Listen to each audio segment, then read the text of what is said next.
नमस्कार दोस्तों, मैं Phoolchand Yadav a voice for you में आपका हार्दिक स्वागत करता हूं। आज का विषय है हमारा EPS 95 एम्प्लॉय पेंशन स्कीम जो 95 में लाई गई थी, जिसमें एक था कि जब आप नौकरी करके रिटायर होंगे, रिटायर होने के बाद आपको एक निर्धारित पेंशन मिलेगी।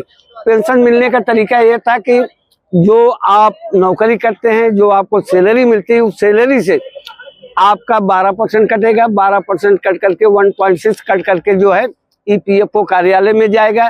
तो 1.3 जो है आपको एक पेंशन के रूप में लागू की जाएगी। लोगों ने अपने पैसे को हर महीने कंट्रीब्यूट किया, सरकार के खाते में EPFO कार्यालय में जमा हुआ है। यह सेवा करते करते जब आपका 25 साल 30 साल यहाँ तक के 58 साल गुजर जाते हैं तो आपको एक पेंशन लेने के हकदार हो जाते हैं। पेंशन लेने के हकदार तो वैसे आप 10 साल नौकरी कर लें, चाहे वो प्राइवेट संस्थान हो चाहे सरकारी संस्थान हो, तो आप पेंशन के हकदार हो जाते हैं। परंतु ये विडंबना ये हो गई कि आपने इतनी मेहनत की है और आपके पैसे जो है पेंशन के तौर पर जो दिए जा रहे हैं, किसी के 1000, किसी को 1500, किसी को 2000 मिल रहे हैं, तो इससे बताइए क्या हो गया। आज सवाल ये भी है, अगर आपको 1000 रुपए पेंशन दी जा रही है तो इसका मतलब है कि आपने कंट्रीब्यूट कम किया है। किसी को 3500 दिया जा रहा है तो इसका मतलब उसने कंट्रीब्यूट अपनी सैलरी से अच्छा किया है। अब आप पेंशन की डिमांड करने के लिए धरना करते हैं, प्रदर्शन करते हैं, कभी जंतर मंतर पे करते हैं, कभी रामलीला मैदान पे करते हैं, कभी इंडिया गेट पे करते हैं। सामूहिक 25-50 बुजुर्ग लोग आ जाते हैं, LIC के एक संगठन बना लेते हैं, कहते हैं कि हमारी पेंशन की बढ़ोतरी किया जाए, हमारा इसमें गुजारा नहीं हो सकता है, कैसे दवा हो सकती है, कैसे खाना पीना। सवाल ये है, आपको अगर इतनी पेंशन 1000 रुपए दी जा रही है तो आप उसे स्वीकार क्यों कर रहे हो। आपको 1000 रुपए पेंशन मिल रही है तो आप उसे स्वीकार क्यों कर रहे हो। 2000 मिल रहा है, आप उसे स्वीकार क्यों कर रहे हो। आपका एक अधिकार है कि आप अपनी रीट जो है न्यायालय के द्वारा, वकील के द्वारा मिलकर के एक याचिका दायर कर सकते हैं कि हमारे साथ ये अन्याय हो रहा है। इसका मतलब आप पैसे जो पेंशन पा रहे हैं कम, आपने कंट्रीब्यूट कम किया है। जिन्होंने ज्यादा कंट्रीब्यूट किया है उनको ज्यादा मिल रहा है। अब सवाल ये बनता है कि अगर आप पेंशन नहीं लेना चाहते हैं तो सरकार अपनी तरफ से या आपकी मांग के अनुसार से आपके एक जमा पैसे जो है उसे मिल जाना चाहिए। अब विडंबना है कि 1 दिन का चलना हो, 2 दिन की लड़ाई हो, 3 दिन का हो धरना प्रदर्शन, ये तो 10 साल गुजर गए। 10 साल गुजर जाने का मतलब या तो आपके कहीं कार्य में कमी थी या आश्वासन पे जैसे आपको दिया गया कि जीते रहे, आश्वासन के तौर पर सभी कर दिया जाए, काम हो जाएगी। लेकिन इसका लिखित जब तक नहीं होता है तब तक जो है कोई प्रमाणिक बात सिद्ध नहीं होती है।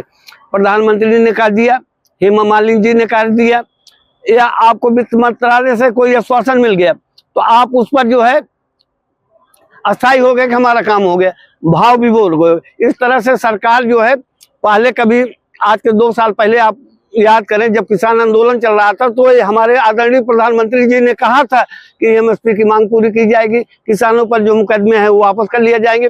इस तरह से आश्वासन काम हुए। आज फिर वही किसान आकर के धरना प्रदर्शन आश्वासन पे काम नहीं चलता। अब आ जाइए अपने विषय पर EPS 95 पर, कि जो आप जो है इतना धरना प्रदर्शन किए। अब पूरे भारत में 27 राज्यों में आप लोगों ने अपने संगठन को मजबूत करके बहुत बड़ा विशाल संगठन कर दिया। आज आपकी संख्या 78 लाख, जो आप सुन रहे हैं ये सत्य है, 78 लाख कर लिया। इस 78 लाख में कितने बेचारे हर साल जो है वयोवृद्ध दवा के अभाव में, किसी का ब्लड प्रेशर हो गया, किसी कोलेस्ट्रॉल हो गया, किसी लीवर फंक्शन हो गया, किसी के ब्लड में TLC DLC का डिफरेंस हो गया, यानी तन की क्षीणता आ गई, मन में दुर्बलता आ गई, इस दुनिया से बेचारे नहीं रह गए। अब जो बचे हुए लोग हैं उनकी अभिलाषा है कि अंतिम समय में हमारे कफन जो है हमारे पैसे को होना चाहिए। हर परिवार में हर आदमी के बच्चे संस्कारी नहीं होते हैं, श्रवण कुमार नहीं होते। उनको जो है एक अच्छा संस्कार मिल जाएगा कि हमारे ये बुजुर्ग हैं, ये हमारे आदर्श हैं, इनसे हमें संस्कार मिला है, इन्होंने देश के समाज के लिए अपना श्रमदान दिया है, योगदान दिया है, देश को आगे बढ़ाया, समाज को आगे बढ़ाया, हमको आगे बढ़ाया, मेहनत किया। लेकिन सबके बच्चे इतने आज्ञाकारी और शिष्टाचारी नहीं होते हैं। आप कई घरों में आप जाकर के देख लीजिए, जो बुजुर्ग हैं जिनके पास पैसे नहीं है, परेशान हैं, उनके बच्चे उनकी उपेक्षा करके चलते हैं। कई बार तो आपने देखा होगा कि उन बुजुर्गों को भी लोग वृद्धाश्रम में छोड़ देते हैं। अब वृद्धाश्रम में छोड़ देने का मतलब क्या, वो उपेक्षित हो चुके हैं, वो किसी काम के नहीं है, ठीक है। आजकल के जो सांसारिक रिश्ते निभाए जा रहे हैं, साथ वहां तक है जहां तक मतलब है। आज लोगों को मतलब खत्म हो जाता है, दोस्ती भी खत्म हो जाती है, रिश्ते भी खत्म हो जाते हैं। परिवार की जो है सार्वभौमिक आवश्यकता से लेकर के दैनिक आवश्यकता से लेकर यानी रिश्ते समाप्त।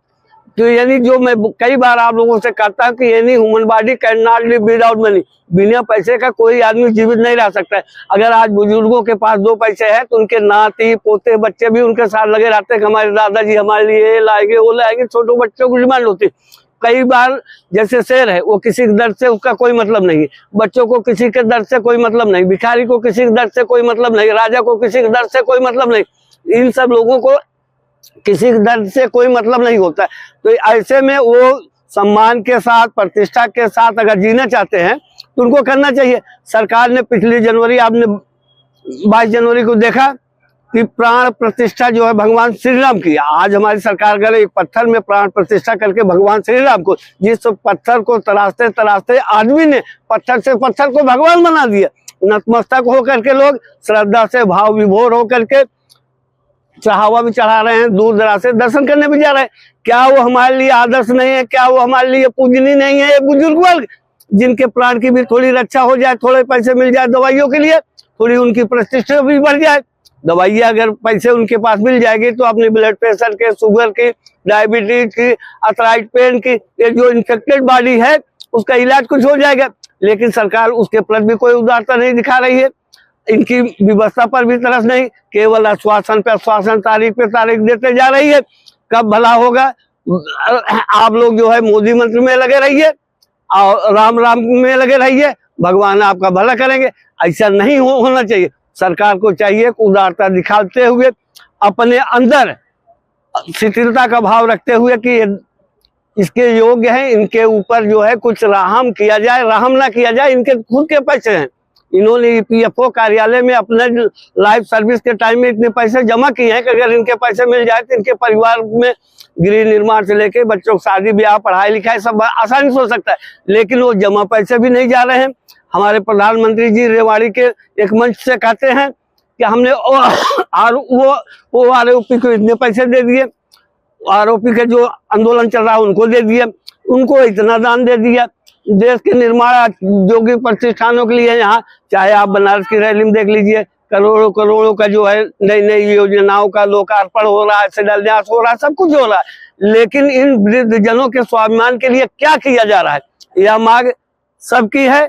और वृद्ध जनों के हृदय जो है अंदर से रोता है कि हमारी उपेक्षा समाज कर रहा है, हमारी उपेक्षा समाज कर रहा है, हमारा परिवार कर रहा है और लोग कर रहे हैं। अगर हम स्वाभिमान की जिंदगी जीना चाहते हैं तो अपने पैसे को ले लेना चाहते हैं। अब ये सरकार जो है कोई उदारता का भाव नहीं रख रही है, अपने अंदर जो नहीं रहे। ये जबकि 12 आप सुने होंगे 12 फरवरी को रिजेक्ट हो गया था एनबीटी की जो रिपोर्ट आई, उसमें रिपोर्ट में रिजेक्ट हो गया था कि आपकी मांगे जो है ईपीएफओ कार्यालय से मतलब है, वित्त मंत्रालय से नहीं है। तो आपने जो अपने पैसे जो ईपीएफओ कार्यालय में हर महीने जमा किए हैं, कंट्रीब्यूट किए हैं, वो पैसे आपको मिलना चाहिए। लेकिन ना मिलने की वजह से लोग जो है कई बार आंदोलित होते हैं, कई बार अंदर से प्रेषित हो जाते हैं, कभी का ब्लड प्रेशर बढ़ जाता है, फिर लोग सोचते हैं क्या करें। आप एक जानते हो भारत में एक बुल्डाना शहर है हरियाणा में, महाराष्ट्र में, हाँ बुल्डाना, वहां लगातार जो है धरना प्रदर्शन 10 सालों से चला। अब आप बताइए जो दूर दराज से आते हैं, प्रदेशों में जा जाके लोग वो कर रहे हैं, कहीं ना कहीं कुछ सच्चाई तो है। सरकार इस पे उदारता क्यों नहीं दिखाई दे रही? जिसका नेतृत्व कर रहे हैं अशोक राउत जी, एनएसी जो कमेटी बनाई गई उसके अध्यक्ष है, जिसमें जो है भटनागर साहब भी है, रमेश जी भी है। ऐसे ऐसे लोग भारत के कोने कोने में जा करके आके बुला के मीटिंग कर करके एक बहुत बड़ा संगठन स्थापित कर दिया। आज इस संगठन के द्वारा आंदोलन का भी रूप दिया जाता है। आप जानते हैं कोई राजनेता, युग वक्ता, बुजुर्ग या समाज सेवी जब कोई आंदोलन करता है समाज में परिवर्तन आ जाता है, बदलाव की भावना होने की वजह से, और बदलाव होता भी है। आपने देखिए जब जब आंदोलन हुआ है हमेशा एक बदलाव हो गया। अब उदाहरण भी आप लेकर के चले, आजादी की लड़ाई में महात्मा गांधी एक साधुवाद का रूप दे करके भारत को आजादी दिला दिया। अन्ना हजारे ने आंदोलन करके देश में नया परिवर्तन ला दिया। जब जब कोई युवा क्रांतिकारी नेता आंदोलन करके परिवर्तन लाने की कोशिश करते आए तो होता है। अगर ये लोग अपने पे आ गए, जो इनका नारा है, जो ईपीएस का काम करेगा वही पेंशनर पर राज करेगा, ये अंदर की बात है, मोदी जी के साथ है। ये सारे सब नारे आप लगाए, विवेचना करने, सोचने का, समझने का ये समय आपका है। आखिर आप ये कब तक आश्वासन पे आश्वासन, तारीख पे तारीख कितनी मिली इसकी कोई गिनती नहीं। इतना तो सबको मालूम है कि 20 बैठक जो है ईपीएफओ कार्यालय में हुआ, 2 बार प्रधानमंत्री जी से मिले, उसके बाद हेमा मालिनी से मिले। और एक बात मैं आपको बताऊं कि पक्ष और विपक्ष के जितने भी सांसद हैं लगभग सब आकर के आश्वासन दे गए कि आप रावत जी घबराइए मत, अशोक जी हम आपके साथ हैं, आपका काम होगा। तो मन में एक उत्साह होता है कि पक्ष वाले और विपक्ष वाले दोनों हमारे साथ खड़े हैं, हमारा काम हो जाएगा। अभी उम्र नहीं है कि हम रेल रोको आंदोलन चालू कर दे, तोड़ फोड़ आंदोलन चालू कर दे या चक्का जाम चालू कर दे जैसे ड्राइवरों ने किया था। कि इस तरह से हम भारत में भारत बंद का आह्वान करके कर नहीं सकते। हमारा तो जीवन जो है एक निर्धारित जीवन हो गया, किसी के ऊपर आश्रित जीवन हो गया।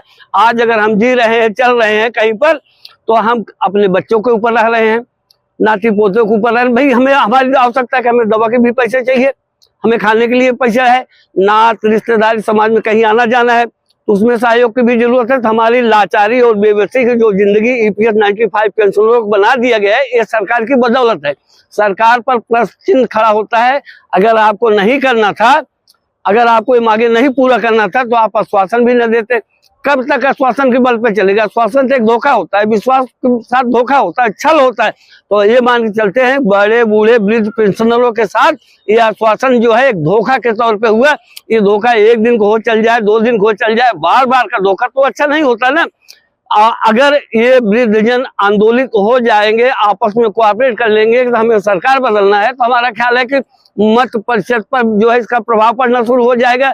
आने वाले कोड ऑफ कंडक्ट जब लगेगा 13 मार्च को, उसके बाद ये लोग लामबंद होकर के जगह जगह अगर सरकार के खिलाफ प्रचार करना शुरू करेंगे तो सरकार के ऊपर दुष्प्रभाव पड़ेगा। आज आप देखिए वृद्धजन भी परेशान है। अभी आप देखे